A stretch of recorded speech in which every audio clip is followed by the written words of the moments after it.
पुण्यातली वाढती गुन्हेगारी ही आता गंभीर विषय बनू लागलेली आहे आणि यावरून आरोप प्रत्यारोप सुद्धा होत आहेत। आता स्वतः मुख्यमंत्री आणि उपमुख्यमंत्री यांच्यामध्येच पुण्यातल्या कायदा सुव्यवस्थेवरनं जुंपली आहे की काय असा सवालही उपस्थित केला गेलेला आहे। आम्ही असं का म्हणतोय जाणून घेण्यासाठी हा रिपोर्ट पाहूया।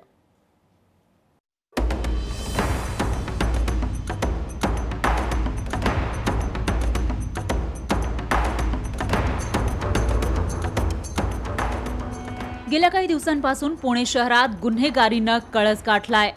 नवीन वर्षातही गुन्ह्यांचं प्रमाण वाढतच चाललंय। कुठे कोयत्यानं गाड्यांची तोडफोड तर कुठे हत्या होतायत। दुसरीकडे मोक्यातील सुटलेले आरोपी बिनधास्तपणे मिरवणुका काढतायत। यावरून उपमुख्यमंत्री अजित पवारांनी संताप व्यक्त केला। पोलीस अधिकाऱ्यांना जमत नसेल तर त्यांनी सांगावं, चांगले पोलीस अधिकारी आणू असा थेट इशाराच त्यांनी पोलीस आयुक्तांना दिला। या इतक्या दिवसामध्ये बंद नाही झालं तर आम्हाला कठोर निर्णय घेऊन नवीन व्यक्तीला इथं आणावं लागेल असं सांगतो ना दादा। आम्हाला काही कुणाचा बोलायचं। नवीन वर्षात तरी गुन्हेगारीवर जरब बसेल अशी अपेक्षा होती, पण पहिल्याच दिवसापासून पुणे शहरात वेगवेगळ्या ठिकाणी गंभीर घटना घडल्यात। येरवाडा परिसरात आयटी कंपनीच्या पार्किंगमध्ये 30 वर्षीय आरोपीनं सोबत काम करणाऱ्या 28 वर्षीय तरुणीवर कोयत्यानं वार केला। यामध्ये तरुणीचा मृत्यू झाला।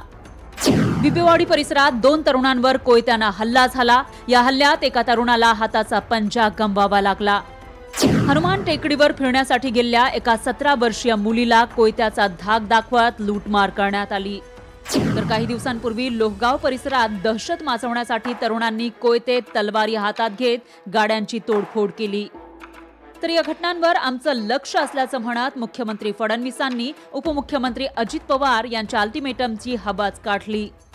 पुण्याचा व्याप बघितला, पुण्याचा विस्तार बघितला तर पुण्यामध्ये गुन्हेगारी खूप मोठ्या प्रमाणात वाढते असं म्हणणं योग्य होणार नाही। पण अर्थात एक जरी घटना झाली तरी ती गांभीर्याने घेतली पाहिजे। अशा काही घटना घडतात त्याच्याकडे आमचं लक्ष आहे। पोलिसांनी साधारणपणे सगळ्या घटनांमध्ये आरोपींना तात्काळ पकडलेलं आहे। आरोपींना शिक्षा देखील या ठिकाणी झालेली आहे। पुण्यात वाढलेल्या गुन्हेगारीवरून विरोधकांनीही सत्ताधाऱ्यांना धारेवर धरलं। पुण्यामध्ये कायदा सुव्यवस्था शिल्लक राहिली नाही। गुंड बाहेर पडतात आणि महागड्या गाडीवर उभं राहून स्वतःची मिरवणूक काढून घेतात। अजितदादांना आपल्या मर्जीतील माणूस आणायचं असेल तर त्याला ते राजकीय स्वरूप न देता त्या पुण्यामध्ये एक कडक शिस्तीचा पोलीस कमिशनर आता आणला गेला पाहिजे। पोलीस यंत्रणा आणि राज्य सरकार समोर पुण्यातील वाढती गुन्हेगारी रोखण्याचं मोठं आव्हान आहे। फक्त काही मोठ्या घटना घडल्यावरच पोलिसांकडून तात्पुरती कारवाई केली जाते, त्यामुळे गुन्हेगारांचं फावतंय।